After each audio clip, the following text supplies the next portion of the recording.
Umeshawahi kuwaza lile tukio la Wamarekani kwenda mwezini kuwa ni movie tu na si uhalisia? Na walifanya hivyo ili kuudanganya ulimwengu kama kipindi cha Team 6 walikudanganya. Haya ni mawazo ya wengi na leo tutazamie swala hilo. Mpaka sasa watu wengi huamini tukio la mwaka 1969 la kwenda mwezini halikuwa halisi, ila lilikuwa la kutengenezwa tu. Yaani Wamarekani hawakuwahi kwenda kwenye mwezi. Kutokuamini tukio hilo kulianzaje? Lazima turudi katika historia. Baada ya miaka 7 ya badiliko la ulimwengu kuhusu mtazamo wa out of space, then anaibuka huyu bwana. Jina lake ni Bill Kaysing. Huyu bwana katika miaka 7 alichapisha kitabu kilichosema We Never Went to the Moon, yani hatukuwahi kwenda mwezini.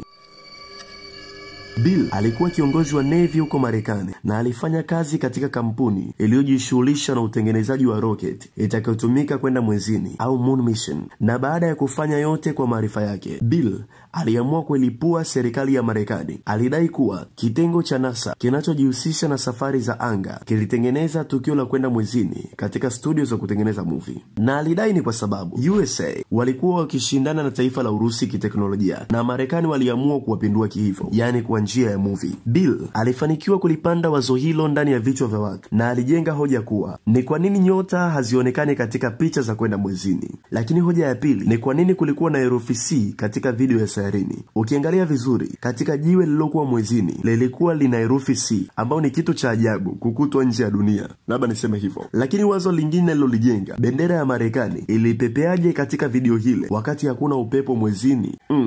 Kwa wakati huo alipoibua maoni hayo, amefanikiwa kuondoa imani za watu wengi sana kuhusu taifa la Marekani. Wengine pia hudai vile viatu walivyovaa Neil Armstrong havifanani hatua na vile vya sayarini, na wengine hujiuliza ni nani aliyepiga picha za tukio la mwezini. Yumkini kwa pointi hizi ama kwa maoni haya, na wewe unaweza ukapata wazo fulani kwamba ni kweli hawakuwahi kwenda mwezini. Mpaka hapa ni rahisi sana kusema serikali kubwa huficha matendo yake kwa raia wadogo wadogo. Hivyo serikali imegeuka kuwa serikali. Sasa mbali na Bill Kaysing, jamaa huyu ambaye ameandika kitabu cha kukanusha kwenda mwezini, huwa siku zote serikali kubwa ama watu wakubwa wakitaka kudanganya huwa wanaachaga clue ndogo ya ukweli ili kusaidia baadhi ya vizazi vyao visidanganyike moja kwa moja. Kwa hiyo Wamarekani ama mataifa makubwa yanajua kwamba yana uwezo wa kukudanganya leo, lakini hataweza kudanganya siku zote, na ndio maana yanaacha clue ndogo ndogo. Sasa wenye akili wanaweza wakapambanua na kujua siri hizo.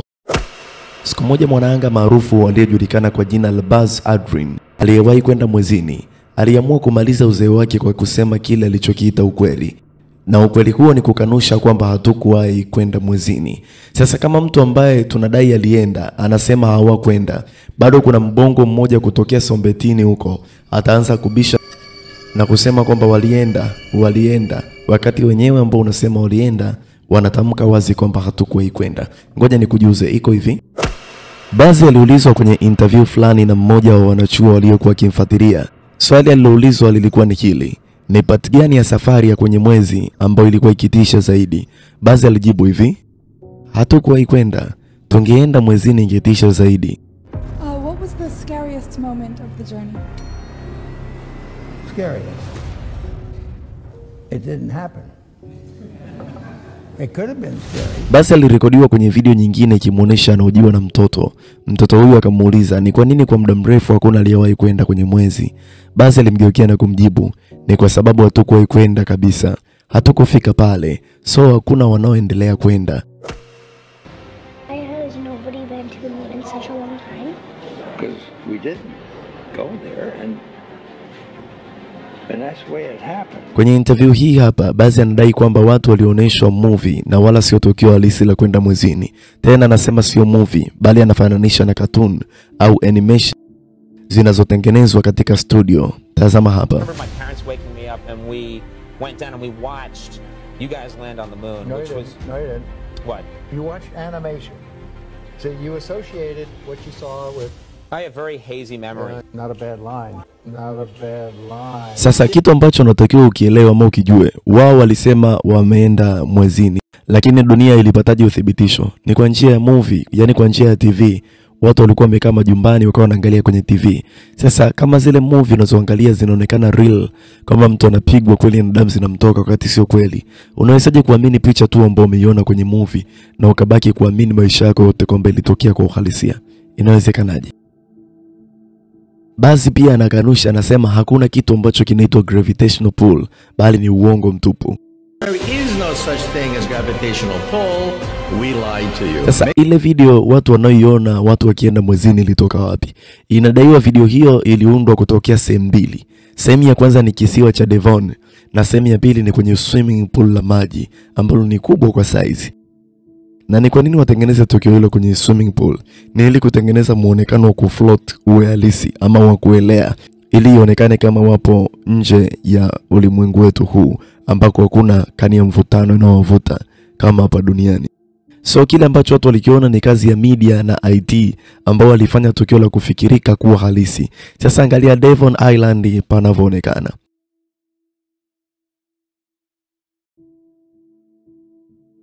Devon Island ambapo ndipo palipotengenezwa tukio feki la kwenda mwezini. Yaani kwenye eneo hili paligeuzwa, watu wakadhani kwamba ni mwezini, kumbe ni hapa duniani.